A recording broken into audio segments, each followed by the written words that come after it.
Hello, my front-end friends, and welcome to my podcast, General Musings. My name is Kevin, and this podcast is an audio version of the introduction to my weekly Sunday newsletter. This week, I'll be talking about how I use Notion to help me stay organized, both in terms of the bigger picture of my content creation, but also how I use it to stay focused on my daily tasks. I'm also going to talk about how I managed to get this system to stick for me because it did take me a few tries before I was able to make it part of my regular workflow. So first off, if you don't know what Notion is, it's basically a really fancy note-taking app, but one that you can use in a very simple way if you want to, but it also has really advanced things that you can do with it, from automations, creating and linking databases together, and a whole heck of a lot more. I use several different databases to stay organized, with the most important one probably being my master database for my content calendar. This has everything that I create, from my regular long-form YouTube videos to my shorts to the quizzes that are on my YouTube community page. My newsletter is on there. These podcast episodes are on there as well. And I'll eventually have blog posts on there too, as I try and revive getting back into written articles as well. Now, I can see all of these on a calendar view, so it gives me a good idea of the overview of where everything stands. And while this gives me that really good big picture view, each one of those things, like say I add a new video to the content calendar, there's a lot of small tasks that are part of that, from coming up with the title and thumbnail ideas, to preparing the script itself, to recording and editing it, to writing the description, to adding the timestamps to the video, and a whole bunch of other stuff. And when I add one of those things, like say I add a new video to the calendar, I have a template set up so I can add all of those sub-steps or all those little tasks to a second database, which is a to-do database that I use. I assign each one of those tasks a date, and then I can switch over from my content calendar view to a daily dashboard page that I have. And with that, I have a view of that to-do database, but that one only shows me the tasks that I have assigned for that individual day. So I sit down in the morning, and the first thing I do is I check that daily dashboard. And what I like about this system is it helps me stay focused on what I need to be doing on any given day.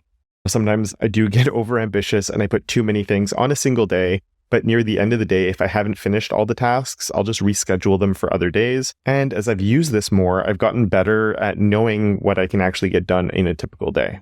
Now, this is currently working really well for me. I really enjoy it, and it is really part of my regular routine now.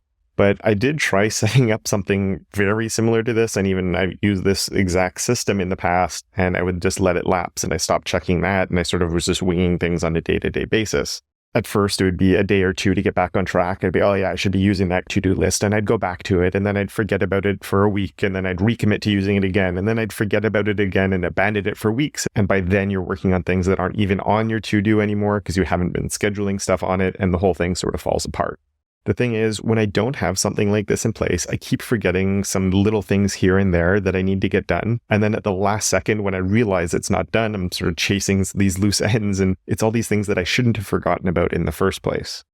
The real trick for me to actually start getting this to be a part of a system that worked for me is making sure that daily dashboard was the very first thing I check every day before doing any other work. It's one of those silly things, but by it being the first thing I would do when it's time to work, it became a habit, and eventually it's a second nature that's the first thing I do in the morning. And then because I'm always checking it, when I'm actually adding new things to my content calendar, or if I have something that I know I need to get done on a certain day, I'm going to always add those tasks to there because it's front of mind, and I'm using that daily checklist throughout the day to know what I should be working on. So when I'm adding new things, it just becomes the habit of making sure I'm adding them to the to-do list.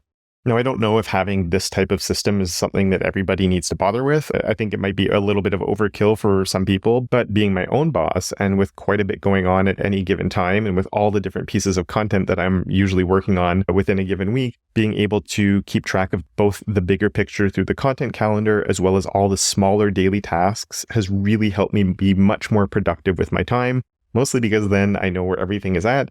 And I also know what I need to be working on at any given time. I'm not trying to remember like, oh yeah, I forgot to do the thumbnail for this video, and oh, this video is going out tomorrow morning and I still haven't done the timestamps for it. And I keep track of everything, and it just works for me much better than when I do let it lapse and I'm not using something like this.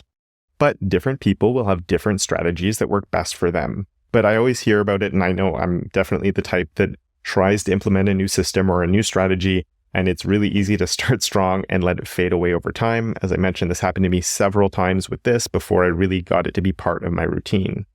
It takes a committed effort to make something like this stick, but the best way to do it is to turn it into a habit It's like the book Atomic Habits says, where it's if you want to create a new habit, you should link it to something that you're already doing, something that already is a habit of yours. For me, I just made it so when I sit down at the computer and it's work time, the first thing I do is open my tab that's my daily dashboard, and that just helps me stay within the flow and makes it front of mind for the rest of the day, which just makes it much easier for me to use on a regular basis after that. And that's it for how I stay organized, but I've decided that we're going to introduce a new section to this podcast as well, which is a section that I have in my newsletter, and I figured it would make sense to pull into the podcast version, which is my other awesome stuff from around the web. And this week, I'd like to highlight a YouTube video called Technical SEO for Developers that I found thanks to B1Mind, who posted it in the resource section of my Discord community. SEO is one of those complicated worlds that can just seem really hard to wrap your mind around as a web developer because it's not what we focused on. We just want to make a website or a web app. But of course, SEO is extremely important because we need people to be able to find what we've created. But in this video, which is on the Prismic YouTube channel, Alex Tross does a fantastic job of breaking down the technical side of SEO. And the technical side of SEO isn't about the content of the site, which is an incredibly important aspect of SEO as well, but it focuses on the technical things that we as developers have a lot of control over. So things like core web vitals, accessibility, responsiveness, and a whole bunch more. If you're a web developer who feels a little bit lost about what they can do to help with the SEO of a website, I'd strongly recommend giving it a watch, and you can find it linked in the description of this episode, along with the link to my Discord and all the other content that I've been up to this week. And well, that is it for this week. Thank you so much for listening, and until next time, don't forget to make your corner of the internet just a little bit more awesome.